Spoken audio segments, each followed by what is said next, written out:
Assalamualaikum warahmatullahi wabarakatuh. Waalaikumsalam warahmatullahi wabarakatuh. Jumpa kita pada pagi hari ini akan kita lanjutkan pembahasan kita yang lalu masih berkaitan masalah hidup dan mati. Di dalam Al-Quran Allah kemukakan A'udzu billahi minasy syaithanir rajim. Tabarakalladzi biyadihil mulk wa huwa ala kulli syai'in qadir. Alladzi khalaqal mauta wal hayata. Maha suci Allah yang di tangannya lah segala kerajaan dan Dia maha kuasa atas segala sesuatu, yang menjadikan mati dan hidup. Al-Mulk ayat 1 sampai ayat 2. Al-Mulk ayat 1 sampai ayat yang kedua. Jadi Allah itu maha berkuasa atas segala sesuatu, dan Allah maha pencipta. Di antara ciptaan Allah adalah hidup dan mati. Alladzi khalaqal mauta wal hayata. Allah zat yang telah menjadikan mati dan hidup. Wa ma yastawil ahya'u wal amwatu. Dan tidak pula sama orang-orang yang hidup dengan orang-orang yang mati. Jelas berbeda ya. Jadi orang hidup dengan orang-orang yang mati itu tidak sama. Ini tertuang di dalam surat Fatir ayat yang ke-22. Jelas beda. Antara yang hidup dengan yang mati jelas berbeda. Hadirin yang berbahagia, hamba-hamba Allah yang mudah-mudahan selalu dirahmati oleh Allah Subhanahu wa ta'ala, bahwa seorang yang yakin dan percaya bahwa roh manusia itu akan hidup terus, kekal dan abadi, dengan segala kesadaran dan pengertian sebagai yang telah kita bicarakan pada hari-hari yang lalu, maka ketakutannya akan mati akan berkurang. Ketakutannya akan mati akan berkurang bagi orang yang yakin dan percaya. Berkurang sedikit atau banyak tergantung dengan sedikit banyaknya kepercayaan atau keyakinan sendiri. Akan tetapi bagi orang yang tak ada keyakinan dan kepercayaan bahwa roh itu akan hidup terus, maka bagi orang itu mati adalah sesuatu yang tak dapat dibayangkan, hebat dan menakutkan sekali. Orang ini akan mengalami kegoncangan hebat dalam batinnya bila menghadapi sedikit bahaya dalam hidupnya. Misalnya bila dia jatuh sakit atau terjadi kekacauan atau kerusuhan dalam masyarakat, ya, orang yang tak punya kepercayaan dan keyakinan ini tak mungkin dapat merasakan ketenangan dalam hidupnya. Sekalipun dia sehat atau kaya raya, sekalipun dia kuat dan mempunyai kedudukan, sekalipun dia seorang pengusaha dan penguasa. Hadirin yang berbahagia, hamba-hamba Allah yang mudah-mudahan selalu dirahmati oleh Allah Subhanahu wa ta'ala. Tanpa keyakinan dan kepercayaan, jiwa menjadi ringan, gampang digoyangkan oleh sedikit angin saja. Tetapi jiwa orang yang berisi kepercayaan dan keyakinan adalah jiwa yang berat, tidak gampang digoyangkan oleh kejadian-kejadian kecil. Sebab itu beruntung sekali orang yang mempunyai kepercayaan dan keyakinan itu, dan merugi sekali orang yang hidupnya tanpa kepercayaan dan tanpa keyakinan. Setelah mengetahui akan rahasia roh dan tubuh manusia sebagai yang diterangkan yang lalu, dapatlah diketahui bahwa mati itu tidak lain hanyalah terjadinya perpisahan antara roh dan jasad. Terjadinya perpisahan antara roh dan jasad itu adalah kematian. Ketahuilah bahwa unsur roh adalah unsur samawi, unsur yang tinggi, asalnya dari atas langit. Jadi dianjurkan ketika kita meletakkan jenazah di liang lahat, kita meletakkan jenazah di liang lahat, kita dianjurkan untuk berdoa, Allahumma iftah abwabas sama liruhi fulan ibni fulan. Ya Allah, bukakanlah pintu-pintu langit untuk roh fulan bin fulan. Jadi kalau yang namanya jasad itu memang asalnya dari tanah, maka kembalikan ke tanah. Masuklah dia ke dalam liang lahat. Akan tetapi roh, karena asalnya dari langit, maka dia akan kembali ke langit. Oleh karena itu dianjurkan berdoa, Allahumma iftah abwabas sama liruhi fulan bin fulan. Ya. Sedangkan jasad atau tubuh adalah unsur bumi, unsur ardi yang rendah, yang berasal dari tanah atau bumi. Di dalam Al-Quran diterangkan, huwa a'lamu bikum iz ansha'akum minal ardi. Dia lebih mengetahui tentang keadaanmu ketika dia menjadikan kamu dari tanah. Ini tertuang di dalam An-Najm ayat 32. Huwallazi khalaqakum min turab. Dialah yang menciptakan kamu dari tanah. Al-Mu'min ayat 67. Manusia itu asalnya dari tanah, diciptakan dari saripati tanah. Oleh karena itu dia juga nanti jasad itu akan kembali ke tanah. Summa yu'idukum fiha. Kemudian dia mengembalikan kamu ke dalam tanah. Nuh ayat 18. Minha khalaqnakum wa fiha nu'idukum.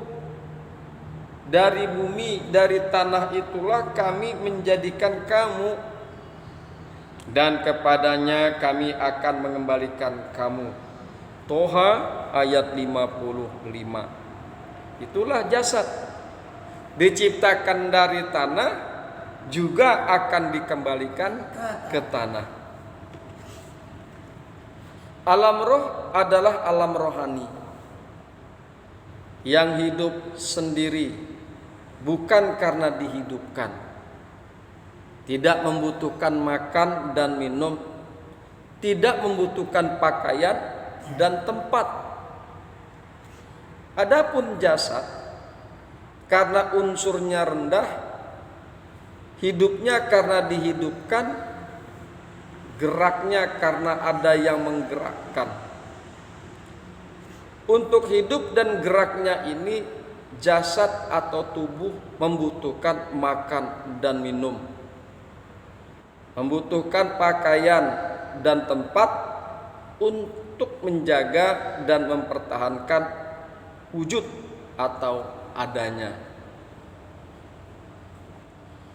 Karena manusia terdiri dari roh dan jasad, maka semua kebutuhan manusia terhadap benda-benda dunia ini adalah karena untuk memenuhi kebutuhan jasad semua.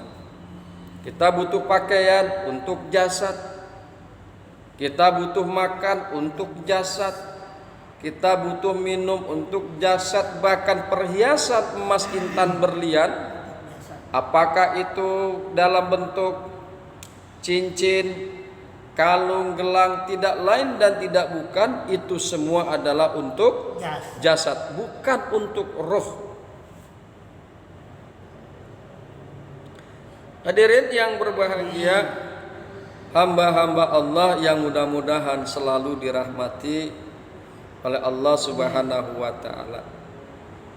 Karena kebutuhan-kebutuhan jasad yang banyak ini, maka selama roh berada dalam jasad, maka roh turut berpengaruh oleh kebutuhan-kebutuhan jasmani manusia. Bukan saja turut berpengaruh, malah turut repot memenuhi kebutuhan dan tuntutan-tuntutan jasmani. Roh turut memikirkan, berusaha memeras kemampuan-kemampuannya yang bernama pengertian dan kesadaran akal untuk memenuhi kebutuhan-kebutuhan atau tuntutan-tuntutan jasmani, mencari makan dan minuman, harta benda, kedudukan-kedudukan, dan pangkat dan lain-lain. Itu semua untuk jasmani atau jasad. Yang memikirkan siapa? Roh. Ya. Dengan akal dan kesadaran daripada roh, maka roh ikut direpotkan bagaimana caranya memenuhi segala kebutuhan-kebutuhan jasmani. Hadirin yang berbahagia, hamba-hamba Allah yang mudah-mudahan selalu dirahmati oleh Allah Subhanahu wa taala. Kemudian ada beberapa perumpamaan. Ada beberapa perumpamaan yang dikemukakan oleh ulama bahwa hubungan roh dan jasad pada manusia adalah seperti hubungan seorang laki-laki yang pintar di negeri asing yang mencintai seorang wanita ayu yang bodoh, nakal, dan rusak budi pekertinya. Wanita ini saban saat meminta makanan yang enak-enak, minuman yang lezat-lezat, pakaian yang indah-indah, perhiasan yang mahal-mahal, serta rumah tempat tinggal yang besar dan mewah, dan lain-lain permintaan-permintaan yang banyak sekali macam ragamnya. Karena cintanya, laki-laki itu berusaha siang dan malam, membanting tulang untuk mendapatkan segala yang dibutuhkan oleh wanita yang dicintainya itu.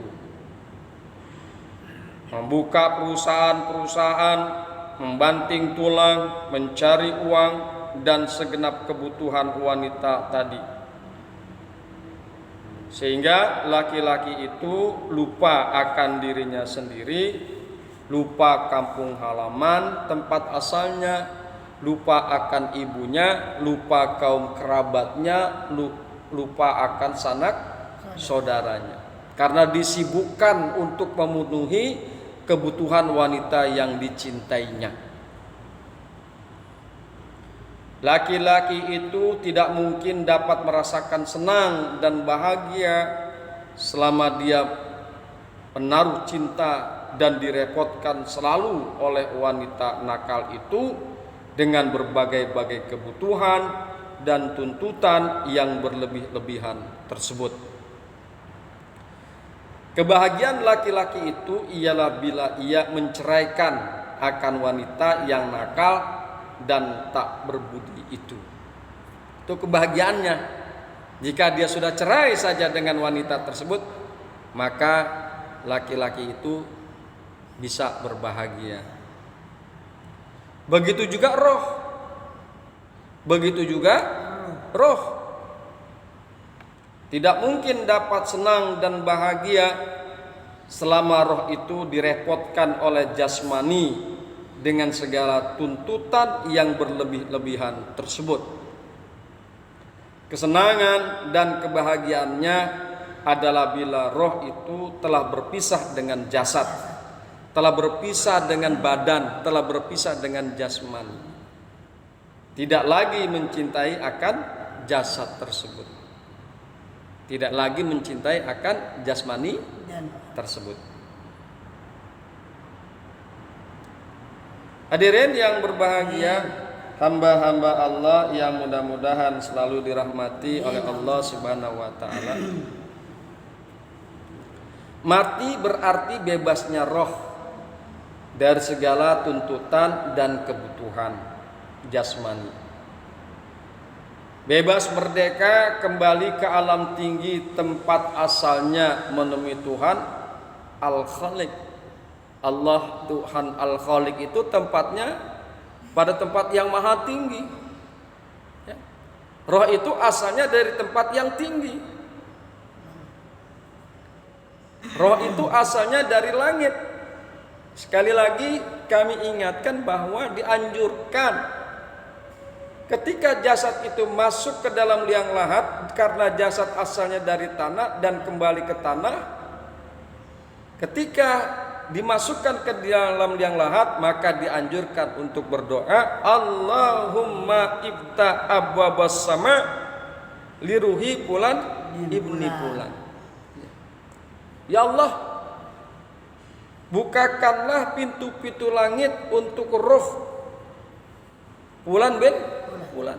Karena rohnya Fulan bin Fulan ini asalnya dari langit, maka dia akan kembali ke langit, ke tempat yang tinggi, kembali kepada Sang Maha Pencipta, yaitu Allah Subhanahu wa taala. Karena kebutuhan-kebutuhan dan tuntutan-tuntutan jasmani yang tak dikekang dan tak dibatasi, banyak manusia menjadi lupa akan kemuliaan diri dan lupa akan Tuhan yang menciptakan dirinya. Bila diperingatkan orang akan kelalaian dan kelupaan ini, dia tidak mau sadar karena sudah tenggelam di dalam arus tuntutan jasmani dan dunianya. Hadirin yang berbahagia, hamba-hamba Allah yang mudah-mudahan selalu dirahmati oleh Allah Subhanahu wa taala. Kemudian Allah mengingatkan di dalam firman-Nya surat As-Saffat ayat 13 sampai dengan ayat 14. A'udzu billahi minasyaitonir rajim. Wa idza zukiru la yazkuruna wa idza ra'au ayatan yastaskhiruna, bila mereka diberi peringatan, mereka tidak mengindahkan peringatan itu. Dan bila mereka melihat satu ayat atau kebenaran, mereka mengajak teman-teman mereka bersama-sama memperolok-olokkan kebenaran tersebut, memperolokkan ayat-ayat tersebut. Hadirin yang berbahagia, hamba-hamba Allah yang mudah-mudahan selalu dirahmati oleh Allah Subhanahu wa taala, menyadari diri atas kelalaian dan kelengahan yang sempurna ini, mengekang nafsu dari berbagai syahwat dan keinginan jasmani yang berlebih-lebihan adalah pedoman utama dalam hidup di dunia ini. Hadirin yang berbahagia, hamba-hamba Allah yang mudah-mudahan selalu dirahmati oleh Allah Subhanahu wa taala. Sekali lagi yang diingatkan oleh ulama adalah untuk kita semua, untuk saudara-saudara kita, untuk orang-orang yang beriman, bahwa menyadari diri atas kelalaian dan kelengahan yang sempurna ini, mengekang nafsu dari berbagai syahwat dan keinginan jasmani yang berlebih-lebihan adalah pedoman utama dalam hidup di dunia ini. Demikian, mudah-mudahan bermanfaat. Hadanallahu wa iyyakum ajmain. Assalamualaikum warahmatullahi wabarakatuh. Waalaikumsalam warahmatullahi wabarakatuh.